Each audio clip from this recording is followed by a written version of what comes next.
friendship and connection don't always look the same after 50. So where do we find our people? Let's be honest. For some of us, friendships after 50 can sometimes feel confusing and almost a little painful. One day you're surrounded by familiar faces and regular phone call check-ins, and the next you're wondering when everything got so quiet. I'm Beverley, midlife realist and recovering productivity addict, and welcome to Voice After 50, the podcast for women who know that life after 50 isn't about slowing down, it's about showing up more honestly. Today, I'd like us to explore something that I think many women feel but don't often talk about. What do we do when the friendships that once felt solid begin to fade? And you're asking yourself, where did my friends go? Now, I'm not talking about the social media friendships with the likes but never calls friend. You know what I mean? You interact frequently online, comment on each other's photos, maybe even DM occasionally. But you never spend any real time together or talk meaningfully. And I'm not talking about the situational-based friendships, such as the co-worker friend who you chat with during lunch breaks or work events. But once one of you leaves the job, the connection fades quickly. Or the party friend. You have a great time going out together, but never talk about your real life or problems. The sort of friends I'm talking about are the ones who used to call, show up and share silence without it feeling awkward, who understood what you were saying even if you didn't understand it yourself, who had seen you ugly cry or seen you laugh at something inappropriate but didn't judge. The true friend who wouldn't just tell you what you wanted to hear, but would tell you what you needed to hear, with love. Where did those friends go? Did they move to Hawaii and not tell you? Join a cult? Get abducted by dandelion-eating aliens? Let's unpack the friendship fade and share some ideas on how we can find our people again. So, friendship fade. Let's set the scene. You're over 50. The kids aren't duct taped to your legs anymore. Your job isn't swallowing your soul, well, most days. You're staying afloat. You finally have some time. And what do you find? Silence. Polite distance. Texts that never turn into plans. We must do lunch. 6 months later, no lunch. It can feel a bit personal, like you missed some secret memo where everyone else just moved on. Instead of closeness, there's distance. Old friends have drifted, social invitations are sparse, texts go unanswered. The silence feels really loud and uncomfortable. If you're feeling like the last one at the party, you're not alone, because this experience is more common than we think. It's not always about being forgotten or ignored. It's often about life changing. Still, that doesn't make it any less lonely. Making and keeping friends now is almost more challenging than dating, with just as much rescheduling, uncertainty, awkwardness, and heavy on the logistics. After 50, it can be harder than we expected. People are pulled in many directions. But it's important to remember that friendships don't always explode with some big betrayal or super dramatic bust-up. Sometimes they just fade out, quietly and slowly. And this can be for many reasons, often without conflict or intention. Sometimes it's simply life drift. People grow, their schedules shift, their energy moves elsewhere. What once felt effortless now requires planning and intention. Then there's the quiet erosion. No falling out, no harsh words, just less contact, less showing up, until the connection gently thins and eventually slips away. When researchers talk to people over 50 about how friendships end, the most common story isn't explosive fights, it's the slow fade or friendship fade. A qualitative study published in the open access journal PLOS ONE found that about 68% of older adults describe friendships that simply drifted apart, often because of relocation, changes in life circumstances, health issues, or just less contact over time. Only about a quarter said the ending was intentional, things like betrayal, conflict, or a conscious decision to cut ties. And there's a broader pattern here.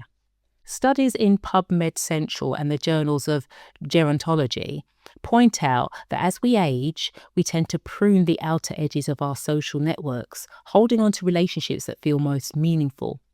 Psychologists call this socio-emotional selectivity theory, the idea that we naturally narrow our circles to the people who bring us the most value and joy. But there's a catch. Multiple studies, including work indexed on PubMed, show that as contact with friends declines in later life, it's linked to dips in mood and quality of life. On the flip side, keeping up regular contact, especially with friends rather than just family, predicts better cognitive health and a stronger sense of well-being. Major life transitions like divorce, illness, caregiving, or becoming an empty nester reshape us.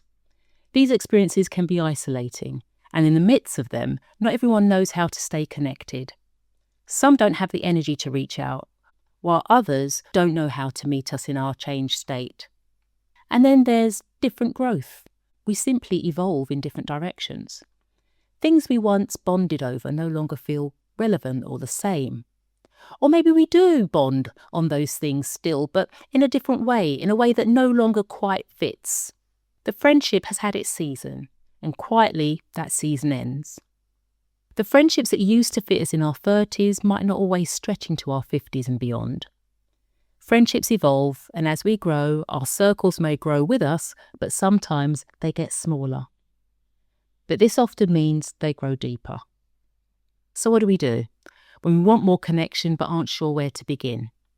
In your 50s, the idea of forming new friendships or rekindling old ones can feel unfamiliar, even a little daunting. But it doesn't have to be dramatic or all-consuming. Sometimes it starts with something small, simple, and natural. Maybe there's someone already in your circle, a neighbour you exchange a wave with, a former colleague you've kept on friendly terms with, or someone you see regularly at a class or a cafe. If it feels comfortable, start small. A short message, a quick check-in, or a casual, it would be nice to catch up. That can be enough to see if there's mutual interest in reconnecting. If someone seems kind and easy to be around, you might take the next step in a way that feels safe, like having a chat after a yoga class or meeting in a public place for coffee. There's no pressure or expectation, it's simply an opportunity to share a little more conversation. Seek out spaces where connections tend to form naturally. Book clubs, local events, hobby groups, or volunteer opportunities. The aim isn't to collect contacts and networks, but to spend time in settings where shared interests create easy conversation and mutual trust can build over time.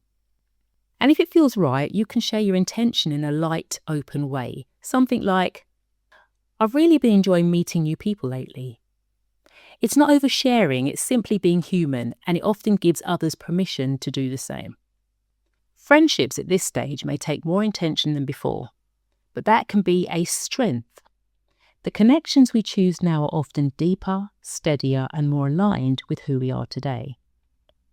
I'm inclined to think, and you don't have to agree with me here, that at this stage in life, we may crave fewer friendships because we want ones with more depth. I mean, the studies referred to earlier, where it was found that our social circles often shrink at the edges, leaving a core of the relationships that mean the most, seem to bear some of this out. We're no longer interested in performative socializing, where it looks like connection on the outside, but really doesn't nourish us on the inside. You know the kind, showing up out of obligation, keeping conversation surface level, laughing at things that aren't really that funny, or spending an evening with people who don't really see you. Don't get me wrong, it's not that it's fake, it's just that it doesn't feel like it has any real substance. It's a bit empty. And at this stage in life, empty doesn't cut it. We want presence. We hope to be met with the same energy we offer. We want friends who can hold space for both the hard conversations and the simple joys.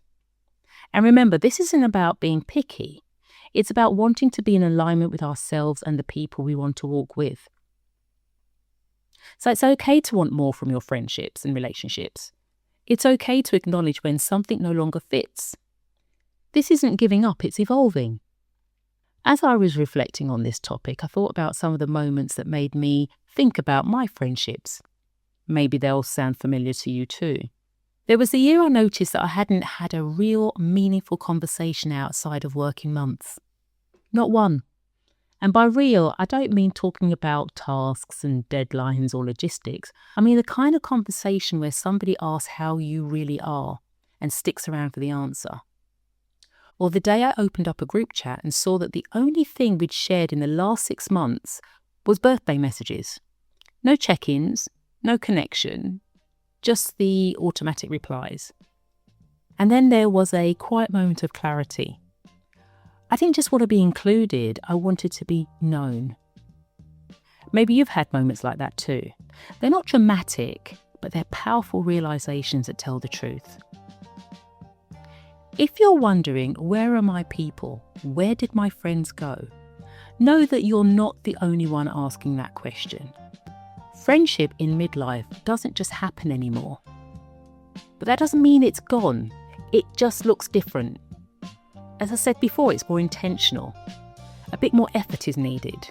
A bit more honesty is needed. Connections begins with one small, brave step. A message, an invitation, a moment of vulnerability. Remember, you don't need a big crowd. Just a few people with whom you can be your unedited self, who know your quirks, rough edges and imperfections, but they love you anyway. They'll show up. And if you haven't found them yet, know that you're not alone in the search. This space is here to remind you that real connection is still out there, and it's worth holding out for. Thank you for listening to Voice After 50. If this episode resonated with you, share it with somebody you've been meaning to reconnect with. Say, hey, I heard this and thought of you. Sometimes that's all it takes to open a door. Ultimately, you don't have to find everyone, just the ones who get you without needing the backstory. This is Beverley.